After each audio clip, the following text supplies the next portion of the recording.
Thank you. And thank you for putting on this conference. This is a beautiful venue. So, friends at Cardarella, thank you very much.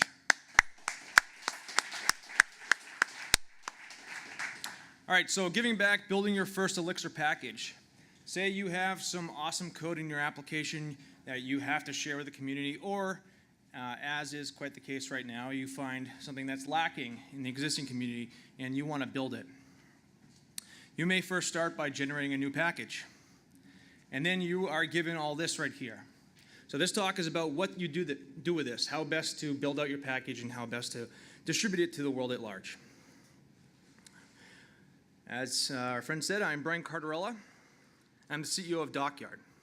And I have written several packages that you may or may not have heard of. Inquisitor, which is a recursive query param querying library. Mail, which is a attempt to implement RFC 2822. And this one's the most popular one that I have because for some reason on day 2 of implementation, I think I just had like one file. Someone found it on my GitHub project and put it on Hacker News, and it reached number 2 on Hacker News despite not having any code in it. So I guess writing Elixir packages is very popular right now. Ecto Fixtures, which is another fixture library for Ecto, of course. And Courier, which is a library I'm currently building out that consumes mail. It is meant for sending delivery of mail messages, but probably different than the ones you're currently using. It's not meant to send like 1 or 2 here and there. It's really meant to send millions and millions of messages per day, so it has message pooling and threading and all that stuff built into it. And here is a basic list of topics that we're going to cover today. So you have this right here. First place you're going to want to start is with your mix.exs file. Right in here is the guts of what you care about when you're building out your package. When you get a package that is first generated, it comes in this state that's not really meant for distribution yet. So you're going to have to add some metadata in. Start by adding package and description. And you can put this stuff into the project function, rather. I like to break it out into its own particular functions right here. And a lot of this metadata ends up mapping back to what you are going to see on Hex itself. So we see the name, the version, the GitHub links, licenses, maintainers, etc., all mapping back. So now that you have some metadata set up, it's time to write some documentation. Now, what's really nice about Elixir is that I think many of the packages out there, and a lot of you have probably experienced this, have excellent documentation. So we want to live up to that expectation with our new package. Thankfully, Elixir has written up some recommendations on how to write good documentation for your own libraries and when you're contributing back to Elixir itself. If you go to this URL right here, it's in the Elixir language documentation.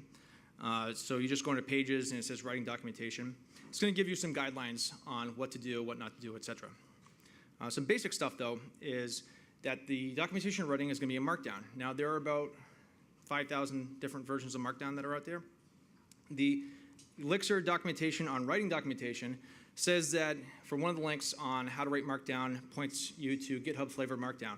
Now, one thing about this is that GitHub flavor Markdown to write code, you're generally writing code fences with backticks and then the language name. However, in Elixir, you're going to want to indent by 4 spaces and then put your code in there. What's also really nice is that the documentation in Elixir, anything that is backticked, if it is a module that matches within your project, it'll hyperlink it for you automatically.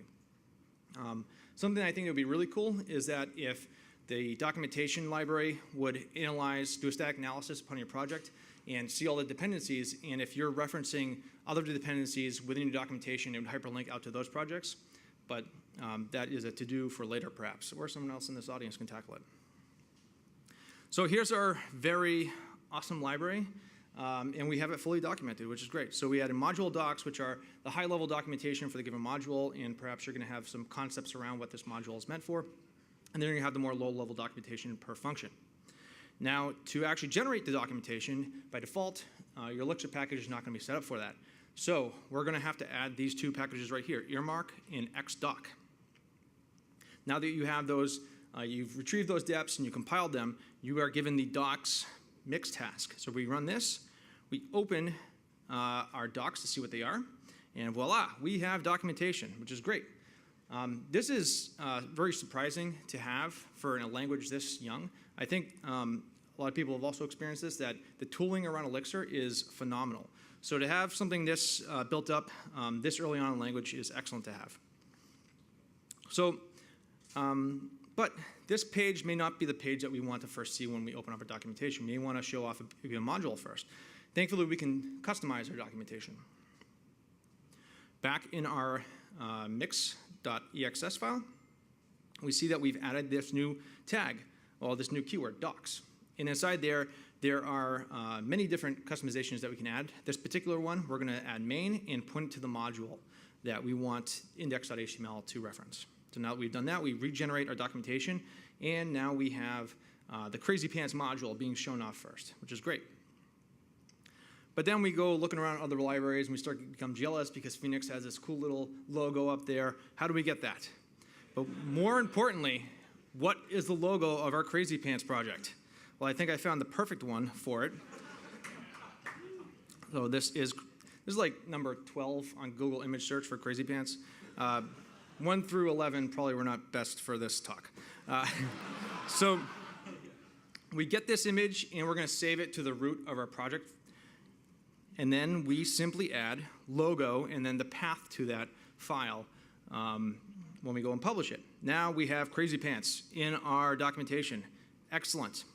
Okay, so now we have some sweet looking documentation. Next, we're going to talk about type specs. So I will read directly from this, and then I will translate it for everybody else. Elixir comes with a notation for declaring types and specifications. Elixir is dynamically typed, and as such, type specs are never used by the compiler to optimize or modify code. Still, using type specs is useful as documentation tools such as Dialyzer can analyze code with type specs to find bugs. Okay, what that means is that when you write functions, you're not putting the type next to the arguments. So we can pass any value types to our functions. This is what a weakly typed language is. The downside to that, though, is we may introduce bugs that we do not discover until runtime. A strongly typed language is a language that can actually discover these bugs at compile time. So Erlang actually has this idea, specs, and Elixir inherited it, where we can annotate our functions and say, for this given function, we expect these arguments to adhere to this type and this return value to adhere to this type or types. And then we can run a static analysis tool called Dialyzer to actually assert whether or not we are adhering to this contract. So here is how we are annotating our function. We can see spec right above our function definition. Actually, I don't know. You could probably just put this anywhere. I don't know. I think that, no, probably not. I believe that at compile time, the spec tag will get rewritten per function call, but per def call. But regardless, the type spec documentation that I showed a minute ago will go over all the types, all the basic types, but also give you some instructions on how you can define your own types for more complex specifications. So we declare the type of the argument, and then we declare the return type by using the 2 colons to do so. What's really nice is that next time we generate documentation, we are going to see specs listed as part of the contract definition for our function definition. Now, where it becomes a little bit useful is this is a simple test that is calling our drop function. Our drop function takes any value, and our test passes here despite us passing a numerical value to another function that calls drop.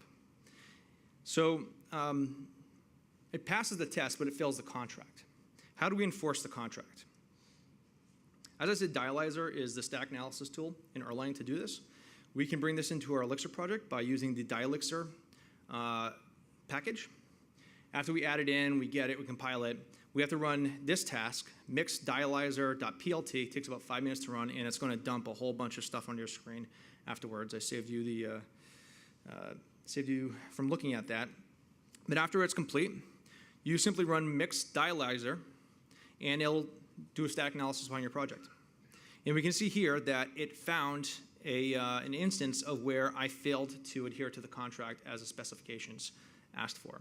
So line 15 of crazypants.ex, drop 1 breaks the contract because I expected a binary value to be passed instead of a numerical value.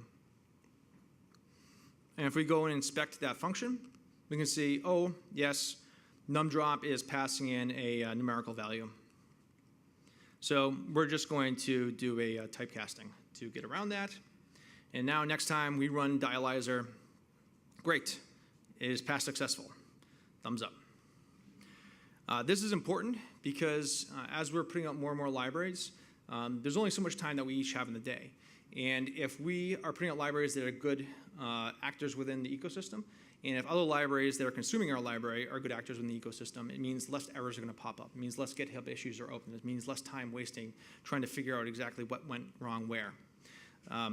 So there are examples of bringing Dialyzer into your test suite and having CI fail if the contract is not adhered to. You can check out other projects for that. So now that you have a nicely documented and nicely spec'd library, we're going to use it. And what I tend to do before I publish the library, I will actually consume it in another application. Typically, if I'm extracting out of an application, that means I already have a place in which I can use it. If I am building something from scratch, I will probably just start a small little project just to test it out. Because more often than not, no matter how well you test it, once everyone, my tests are green, but it's not until you bring it into a project you realize, okay, this isn't supposed to be that, or the other way around. Anyway, what I like to do personally is I will actually reference the path directly of the library in my dependencies. So this buys you a couple things. One, you can continue to develop the library while testing it out against an application. You don't have to continuously push it up to GitHub in some branch. You can put your debugging code directly into the project itself. So you can put it in, you can use pry, you can use logger, console, or rather IO puts, whatever you want to use, rather than having to dig into the depths directory of the consuming application. So I found this to be useful when building out and debugging my libraries. So next we have a library it's all set, it's ready to go. So we're going to distribute it. Hex is the place in which your Elixir library is going to live. And what we want to do is we want to make sure that we version bump our library. By default, you're going to get 001. So if you are moving beyond that, you want to make sure that you're always bumping between releases. And I believe that Hex will allow for most, it's pretty loose in terms of its versioning constraints, as far as like what type of versioning scheme you end up using. But for my money, I would press upon you to use semantic versioning.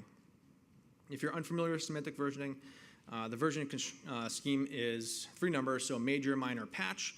Patch level changes imply that this library, if it goes from 1.1.1 to 1.1.2, implies that there are no public API changes at all. There are only bug fixes that are being applied, so you can reliably bring in this new version of the library without having to worry that it's going to break anything. A minor version change, say 1.1.0 to 1.2.0, implies that there are new public APIs, but the existing public APIs have not been broken, so there's no backwards incompatible changes. Now, if you do break public API, if you change, if you remove a function, if you change a module name, if you change the arguments that are going to a function, if you change the return types from a function, this is a public API breaking change, which means that you should be bumping the major version. So for example, 1.0 to 2.0 would be a public API breaking change version bump. The reason why this is important is because as we're consuming libraries, we don't have to want to go through and analyze each line of the code or do diffs between versions to see exactly what changed. We want to be able to rely upon our versions. Now, I think that Elm does this very, very well, and someone that is a Elm expert in here can probably yell at me afterwards if I'm incorrect. But my understanding of having watched a few videos on it is that the package manager in Elm it pretty much does whatever NPM's doing, but the exact opposite. So it will thank you. I hate NPM, by the way. It will actually do a static analysis upon the library and say, it'll actually check to see if any of those things happen. If a public API changed or you're adding a new public API, and if you try to bump a version incorrectly, it'll tell you shouldn't do that. Or if you haven't bumped a version if you haven't bumped a version properly, it won't allow you to push. So it keeps you within that contract, which is excellent. And I think if with type specs, if your Elixir library is fully type spec'd, this may be something possible that Hex could do. But again, I'm also giving more work for Hex to do. So I think that'd be something really sweet if the Elixir ecosystem could have that. But again, it would really depend upon, I think, having the type specs fully defined. So you're all versioned up. Now you're ready to go. I would highly suggest that you tag each version for release. And my style is I do V and then the version number. And then you want to make sure that you push those tags. The reason why that's important is because for whatever reason, if people do need the diff between versions, they can do that on GitHub or whatever repo you have pushed to very easily. And you can go back and look at the specific code tied to that specific tag. I'm always surprised at how few people tend to actually tag their code properly. OK, so now we're ready to publish. So we go and publish, and Hex will give us this whole block of text. If for whatever reason there's metadata that's missing, Hex will say, hey, you forgot to do this. And then we're prompted to correct it. In this case, we're all ready to go. And it asks us to read the code of contact, which we should always do. And we're ready to proceed. Great. So it pushes it up. But then it also tells us to not forget to upload our documentation. So we go ahead and do that. Now, at this point, you may be asking yourself, did Brian actually publish this little library that is completely useless? The answer to that is yes. I did publish crazypants. So crazypants is up there. I highly suggest everyone bring it into their project. Now, I guess I probably have to update this slide. I am now the author of crazypants. But if you recall from my metadata, I did not put my name in there as a maintainer. It's crazycat. So this is now removed. All right, so our little library is up there. But we got a new problem. Nobody's using it because we haven't gone out and publicized it yet. We don't know who to tell people. Well, OK, the first thing you want to do after you write your library is that you want to tweet and you want to put my Elixir status in your tweet. The reason for that is because no matter what you put in your tweet, as long as you put my Elixir status, Johnny will retweet it. So it's going to find its way out there. Other places for you to promote your package. The Elixir subreddit, the elixir-lang talk and Phoenix talk Google groups, Elixir status, the Elixir Slack, and the elixir-lang IRC. So once you've gone through and told everybody in each one of these places about your package, so you will be now hated throughout the entire community. But people will be using your package, which is awesome. And finally, probably the best place to promote your package, and I'm a big believer of this, is going to your local meetups and talking. Elixir is still a very early language, and I run the Boston Elixir meetup, and I've spoken at other Elixir meetups, and I can tell you that all these meetups are run by very passionate people that are also looking for talks. So I highly suggest that if you have put something out there, find your local meetup or go and travel somewhere else and talk about these topics, and you won't regret it. So that is it on my little talk. Thank you very much. And if you have something awesome you want to build with Phoenix, please visit docker.com. We're a software consultancy, and we'd love to build it with you. Thank you.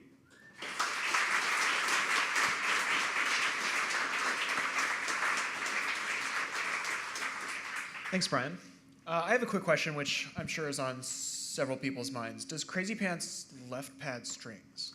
No. I don't have a funny answer for that. Maybe time for one other question?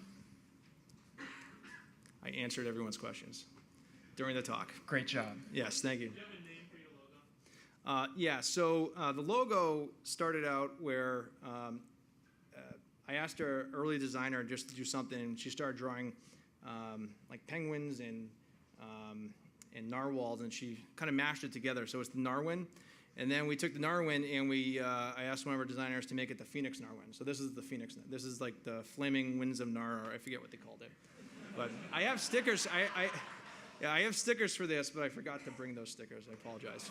I know. Limited edition. Thanks so much. Brian Cardarella, everyone. Thank you.